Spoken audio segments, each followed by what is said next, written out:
Welcome back to Better Lawns and Gardens. I'm Teresa Watkins. So he's known affectionately as the Chocolate Botanist. On Instagram and social media, he has 50,000 followers. He has been featured in The Guardian, Life Hackers, and guests on Black in the Garden and in Defense of Plants. He's originally from New Bern, North Carolina, and a graduate from North Carolina State University in plant biology. His background includes vaccine and therapeutics development using non-traditional plant-based technology. Derek is also on the board of directors as the North Carolina Botanic Garden. Thank you for coming on this morning, Derek. How are you? Teresa, I am phenomenal. How are you? I am great. Valentine's Day is coming up, Derek, and I thought you would be the perfect person to talk about it. And you're so much fun to interact with. We met through a Garden Communicators event, and I knew I wanted you to come on. So tell us a little bit about your botanical background and your work and advocacy goals. Well, I am a whole plant biologist. I got, like you said, my degree from North Carolina State University. And as a child, I've always loved plants. And as a grown man, I want people to share that same love, to be able to find people who have that love, and to be able to grit Black youth who want to be in a botany or any STEM position, to be able to know that there's somebody out here doing what they want to do. That's wonderful. So tell us, your passion seems not only with plants, but communication. So how did you fall in love with plants when you were younger? How was that communicated to you? I think it was seeing my grandmother's pothos that she used to grow. It seemed like it just stretched forever around the trailer. And growing up back in the 90s where everything was a sepia color, yeah. the plant life of the 90s was just amazing to me back home. So I just grew connected to them. Wonderful. And so Wednesday is Valentine's Day. How can we use plants to communicate love? That is a very good, question. Plants can be used to convey so much, right? So when you are trying to give the one you love some type of plant thing, you could, of course, go with cut flowers, right? Yeah. You could, of course, give them roses or daisies or sunflowers. I like sunflowers. But you could also give them an actual, rose plant, right? Figure out what zone you're in. Figure out what living flowers you could put in front of their house. As the love lives, the plants bloom and blossom and propagate, and you can go from there. Or you could just simply give them chocolate. That's a plant, too. That's right. You can give them a cacao plant. That's wonderful. And so what are some of the different flowers and what they symbolize? What do you know about that? So different flower colors have typically different meanings when it comes to how we are presenting love or sympathy or empathy to people, right? So when I'm giving a red rose to the person that I love, that's love and admiration, right? We are used to that, right? We may see different colors mixed in a bouquet, but they, again, have different meanings. Yellow can sometimes be used to mean friendship. It's not an intimate love. White could be new love. If we're doing any shade of orange, it could be fascination or thanks and gratitude. Some of the pinks can also represent gratitude or grief. So there are different connotations that these flowers carry, and they speak for us. So your mantra is plants offer so much more than home decor. And so what else do they provide? When it comes to plants, they, for me, are a place of peace. Like when I come home after a day of work, after a day of grief, or even joy, my plants are like my cheerleaders showing me how I am doing, right? If I am having a good time, if I'm feeling great, my plants are looking beautiful. And if I'm not feeling so great, I'm not taking care of my plants, and they may not be looking so beautiful, right? So they offer me a place of self-reflection. In addition to, they offer me a place of escape, right? Mm-hmm. I can repot my plants or repot plants I'm giving to people and support myself and my own mental health and my self-care. So these plants are literally just like sentinels of peace, giving us the peace that we deserve as we cultivate them and ourselves. Right. And so even digging in the dirt makes you feel better. It raises our pheromones. And so as a botanist, your work, how did you find the work that you're doing to be compatible with plants?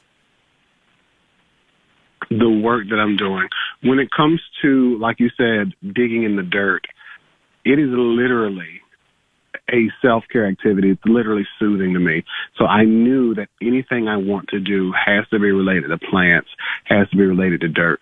So with the work that I do and the way that I love plants, I just wanted to show people my cool plants and my plant knowledge, right? Right. But that eventually evolved into me finding a community of people who were all crazy plant people like me, right?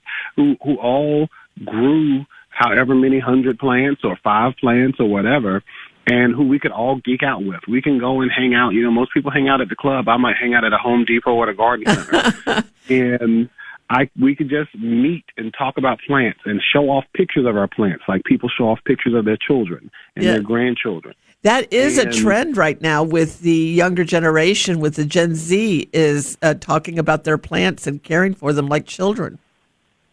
It really is. These are my children. When I lose one of my plants, I am hurt. I may not have a full funeral because people think I'm acting up a little too much. They think I'm being a little too dramatic. But don't think I haven't considered it. You know, your compost pile, and you can kind of put little gravestones on your compost pile. Look, you're giving me all types of ideas now. So I love that. So when you're a botanist, a plant botanist, how did you get? Because we're talking about, you're an advocate for young Black children school age children, getting them into sciences. You didn't see that growing up. So how do you make that effort to impress upon the school age children that they can that they can have a career in science? I tell them that science isn't always complicated, and that science is not as boring as it may be presented to you in your schools, right? And this is nothing against teachers, because they have a lot that they have to juggle, right?